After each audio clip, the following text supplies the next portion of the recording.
নমস্কাৰ, এয়া ৰাতিপুৱা প্ৰায় 6টা বাজিছে আৰু আমি যাবলৈ লৈছোঁ অসমৰে এখন চুবুৰীয়া ৰাজ্য অৰুণাচললৈ। এয়া আমি কাপোৰখিনি পেক কৰিলোঁ, গতিকে বলক মোৰ লগত যাব কচু, মোৰ ভাইটি। গতিকে চাই থাকক, লগ পাম। কচুক পিক আপ কৰিবলৈ আহিলোঁ। ইয়াৰ এইটো পিংক এইটো পিন্ধি লৈছে চাই লওক। আৰু এয়া আমাৰ বেগ পেক ৰেডি হৈ গ'ল যাবলৈ। ই অকণমান খঙতে আছে, মই ভবাতকৈ আহি পোৱা দেৰি হ'ল। গতিকে বলক। এয়া আমি 1200 টকা পেট্ৰল ভৰাই লৈছোঁ।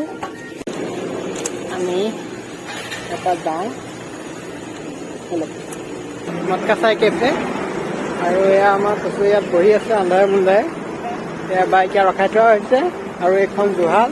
চাহ অকণ খাই লওঁ আমি ইয়াতে, যিহেতু চাই গৰমত খাম ভাবিছিলোঁ, কিন্তু চাই গৰম বন্ধ। গতিকে ইয়াতে খাওঁ। ইয়াত কিবা ক'ব?